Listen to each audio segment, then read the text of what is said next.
Hello and welcome. We're doing another interview tonight with one of Minnesota's leaders. I'm very pleased to introduce to you Polly Mann. Polly is a woman who has been an activist. She's been a candidate for United States Senator back in 1988. She is a writer. She's done some novels. She is a poet. She is an eclectic Renaissance woman. Welcome, Polly, to the show. When you think of all the things you've done and been involved with, what are the top one or two or three that you feel most proud about? Well, I think one is the creation of Women Against Military Madness, because that still exists and it grows and has grown since its beginning. And so what year did you do that? We did that in 81. It's his 20th birthday, so yes. So it was 81 a good time to talk about it. Exactly. So now it's the 20th birthday of WAMM. And I think it's going to survive, and that makes me very pleased because it provides, not only does it address the issue of militarism and the direction which this country's headed, but it also provides a model for organizing in a feminist fashion. And 20 years is a pretty good measure, isn't it? As you said, exactly. That you can feel some security that this will continue on. And that's got to feel wonderful. Right, it to does. think that something you started is going Exactly. It's kind of like raising children. Yes, yes. And have you had children? Yes, 4 children. Ah, okay. I want to go back and talk more about your early life in a minute, but what other accomplishment do you feel is kind of right up there with WAMM?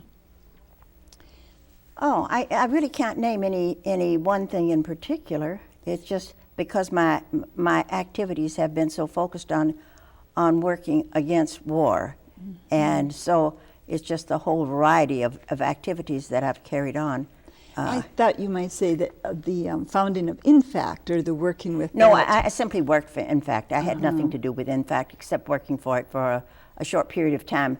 I was involved with the Women's Cancer Resource Center, which from its initiation, I wasn't one of the charter members, but I think in the first year I got involved with it. And that organization has grown by leaps and bounds. And it is not a controversial issue because there are people who claim they love peace but then think the way to get it is to war. But with the Women's Cancer Resource Center, everybody hates cancer and nobody gives any excuse for having to have cancer. So, I mean, that in a makes way a clear that's distinction. Been an easier Indeed, cause, that's I guess hasn't what it? I'm kind of rambling on and saying, that it was an easier issue, but it still took a lot of work. And I think it was also organized in a feminist fashion, which is a bit different from the way the corporate world organizes. So Quite a bit different. yes. I want to come back to that too, but I want to go back to your early days just for a few moments. Yes. You were born in Arkansas? That's right. And what number in the family were you in terms of children? Well, I have one sister, Okay. and I was the oldest, yes. Okay. I read a study somewhere that said that so often people who become leaders are first children. Is that right? That's And, interesting. Yeah, with very a interesting. small family that perhaps isn't quite as telling. Yes, but, right. But I was the oldest. interesting fact. And what did your folks do, Polly? My mother was a single mother, and we lived with my grandparents all during my growing up years. And then, let me see my mother was a social worker of sorts, not a social worker probably like you, because I don't think she had the education that you have, no doubt. But we lived with my grandparents. My grandfather was a medical doctor. And so, you know, we did fine. The welfare mothers today who don't have that opportunity to live with parents have it pretty bad. And so they have to apply for AFDC and be termed lazy and, you know, all the rest of the adjectives that we hear used. So my mother was never on welfare. My mother was we always were not well-to-do, but we had enough. Had a sense of security. But I do identify with welfare mothers in that respect, in that my mother was a single mother. And back in those days, there were very few other single mothers around, I bet. Well, that's true, and I grew up in the South, and so they were black women, and the politics of the South meant that they were not to be considered.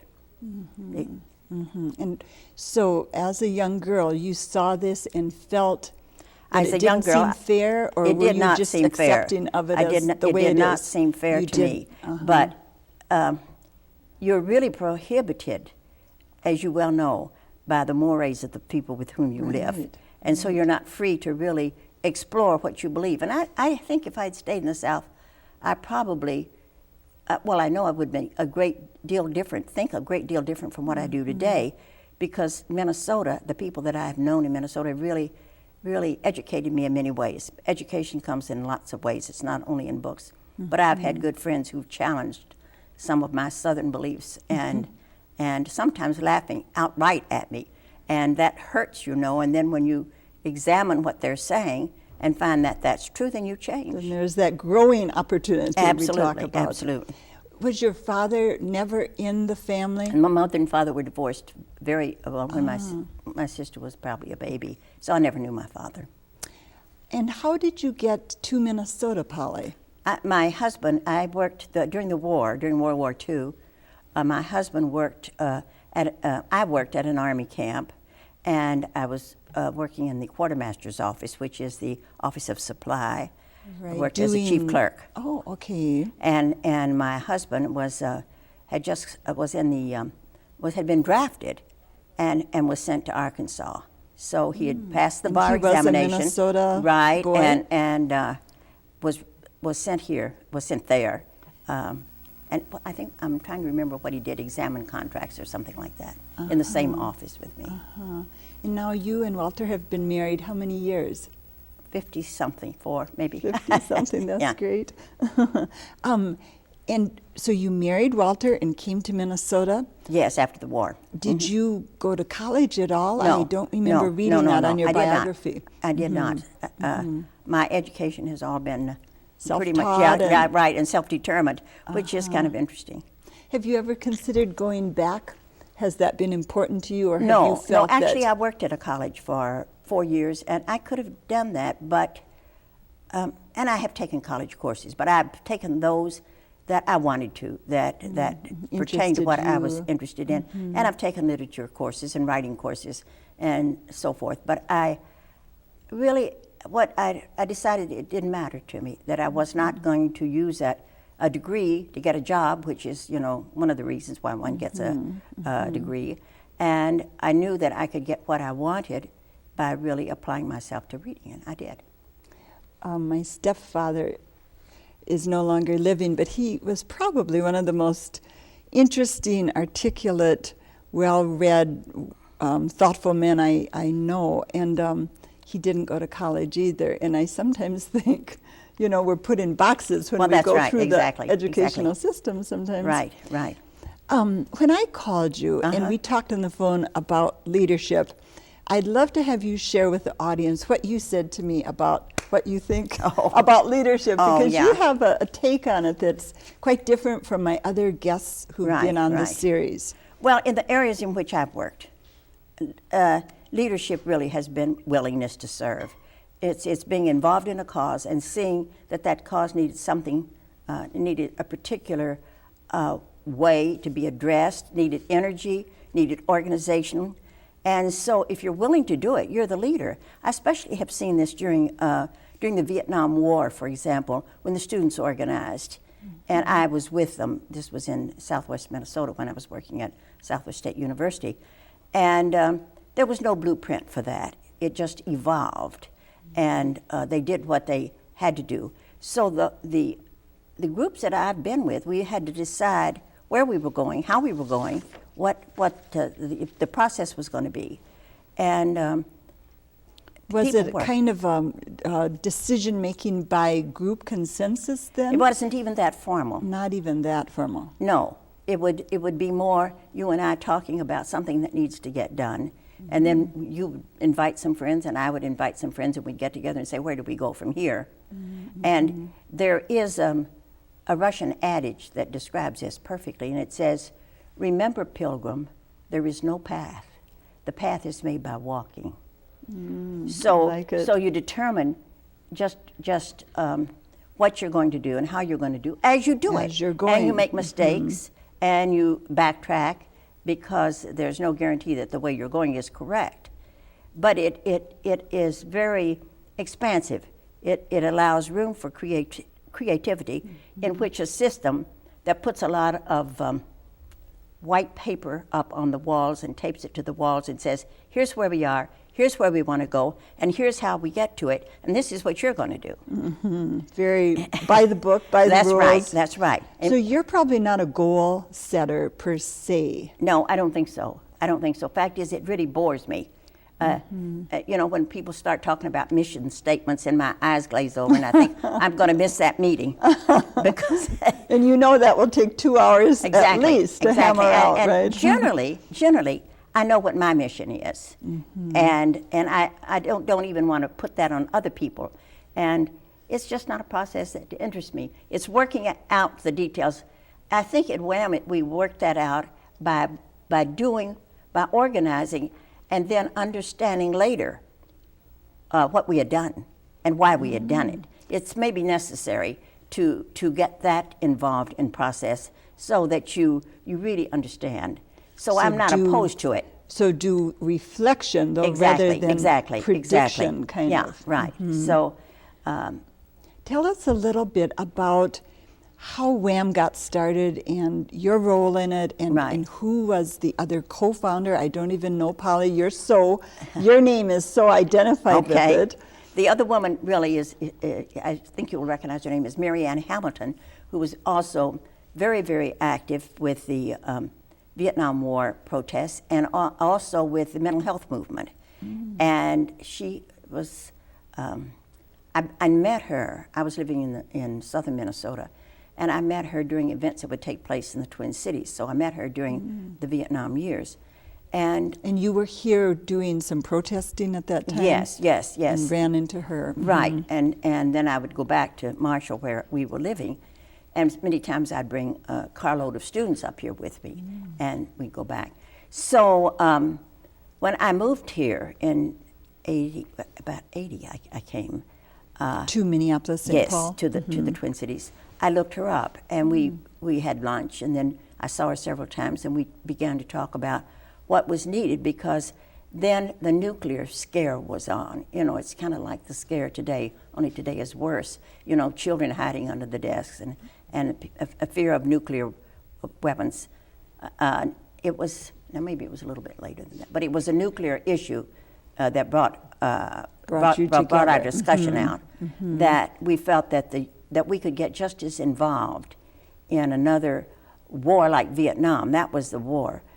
And the fear of nuclear, the use of nuclear weapons. So we began talking and said we could do it. This country is just as vulnerable to get involved in that. And so we began meeting, and she called several of her friends together.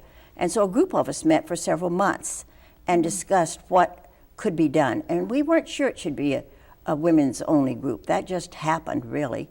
And we decided it had to be an organization that had a full-time staff and had offices. So you had pretty lofty ideas for an early burgeoning kind of group, didn't you? Yes. Well, Mary Ann and I both have been involved in many organizations, and I had been involved in organizations that worked on the issue of the Vietnam War, stopping the Vietnam War. So we could see what the pitfalls were. And we met with women from other peace groups that we really liked. We liked their agenda. We liked their political analysis. But those groups were already formed, and they had national offices. And we knew that we had a real model that we wanted to follow, which was the one I just told you. So we set up our own organization and did it by getting some money together. And the money we got together by writing, the women looked at their Christmas card lists, and we went through our Christmas card lists and sent a letter to everybody on the Christmas card list that we figured that could send us $100. And that gave us enough money eventually to open up an office, and we could pay rent for 1 month. Mary Ann became the first director, And it was kind of like a family that starts out, you know, for most of us, that starts out living from month to month, grocery bill to grocery bill. That's how WAMM started. Sort of a trust system that this yes, and probably hoping you can will pay keep your going. bills, and maybe putting one bill off, you know, a week or two until you can pay it.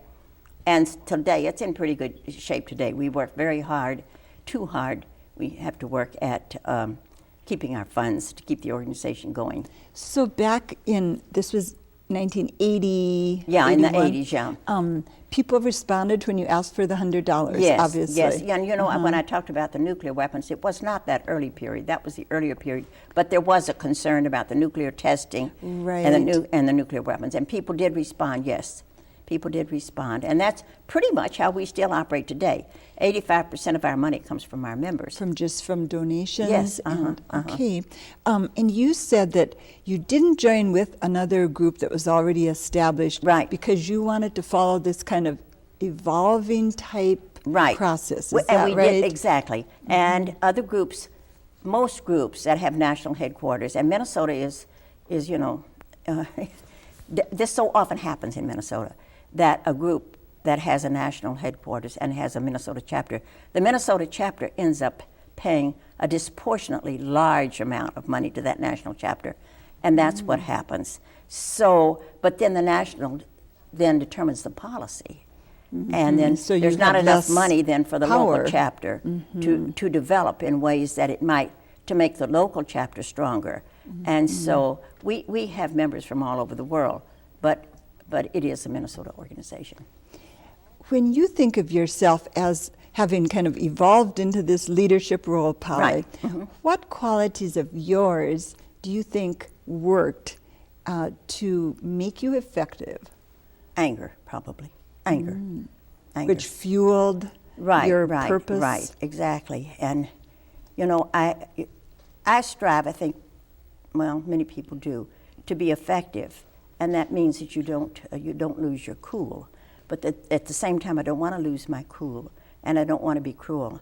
I don't want to lose the anger, because I am so angry at this country for its foreign policy that's what keeps me going. I'm angry about Afghanistan, that we would bomb a country that has already been devastated, that we would permit 5,000 children a month to die in Iraq every single month. And if they had blonde hair and blue eyes like you, I don't think they'd be dying. I think it's racist that we permit this to happen. And today in the Middle East, I am horrified that in Anoka, for example, where they cannot afford school buses, that we send $17 million a day of tax dollars that could help our school system, that goes to Israel, and Israel has a fully paid health care system that beats ours, that's much better than ours. And so these things really make me angry, because it's not fair. And I guess, you know, that sense of what's fair and what's right drives me. And that's a strong motivator. And it seems, just listening to you now, Polly, that, you know, people often say, and this is a big generalization, that as we age, we mellow. Oh, yes. But I'm guessing that is not true for you. No, as a matter of fact, I visited with my sister one time, and one of her friends said, you know, I think she even used that word, I think you've grown mellow lately. And I went home and wondered about myself, and I thought, that's not what I want to have happen. I better that's right. I better reevaluate here. I haven't said what I should be saying.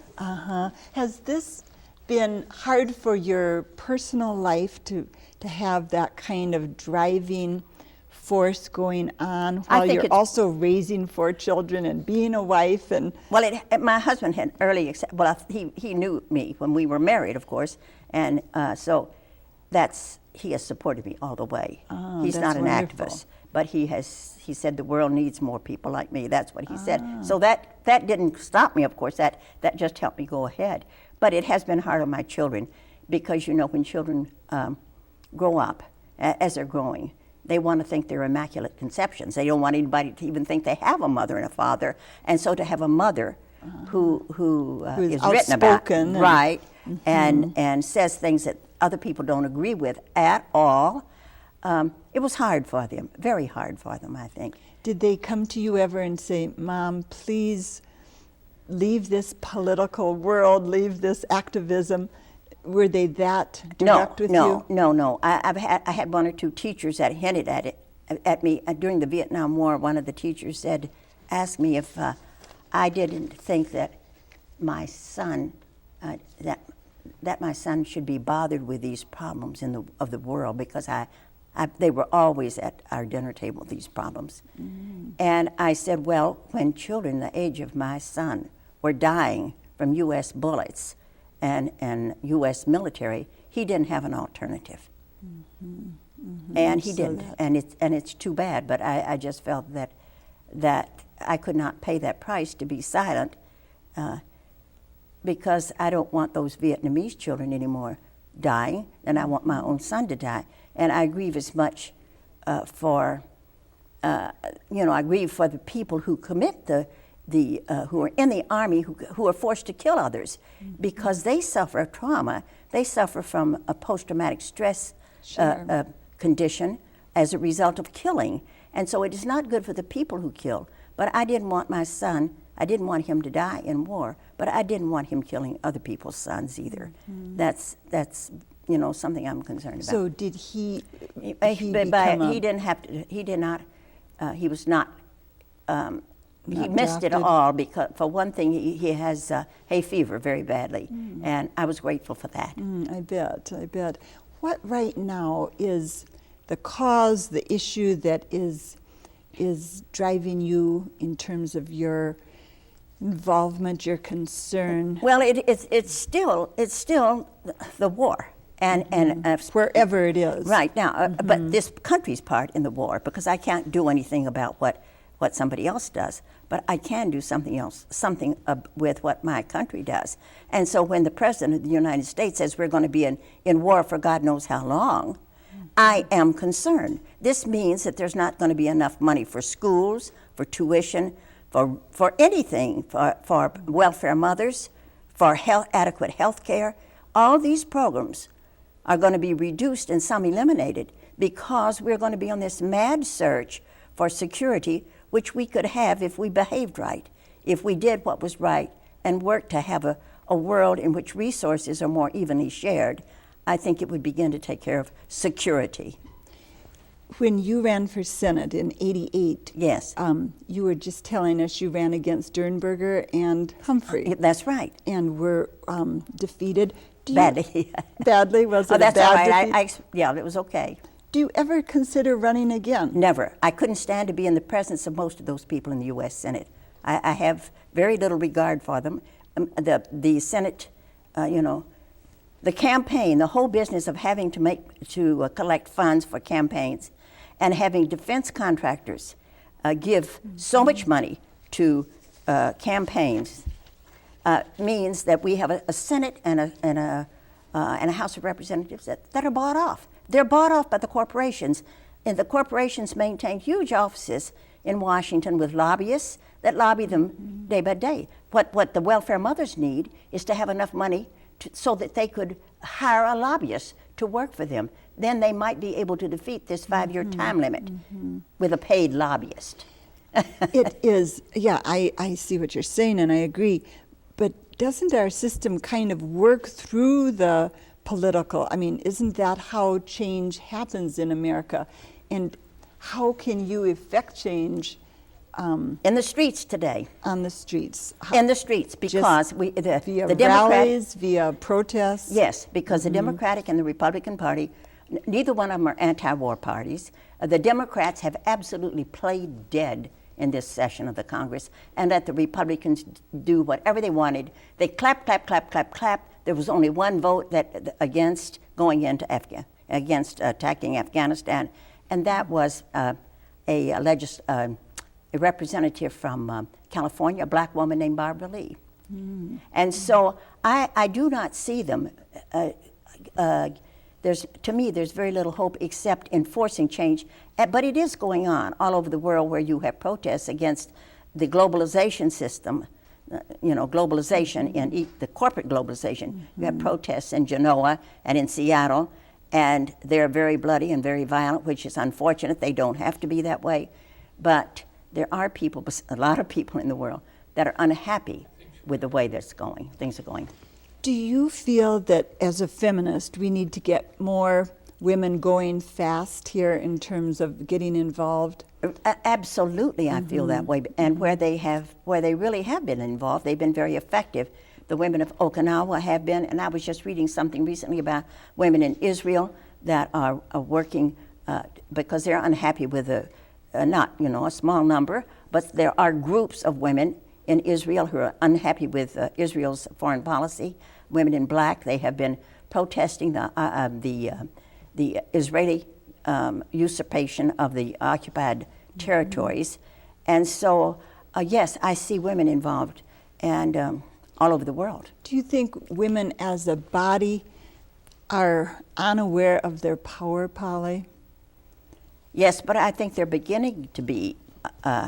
It's pretty slow, but I think they are beginning to be aware. And in third world countries too, which is really hopeful. That is hopeful. Hopeful. And in our last 30 seconds here, would you say that in spite of the problems, you feel a sense of hope for our country as a leader?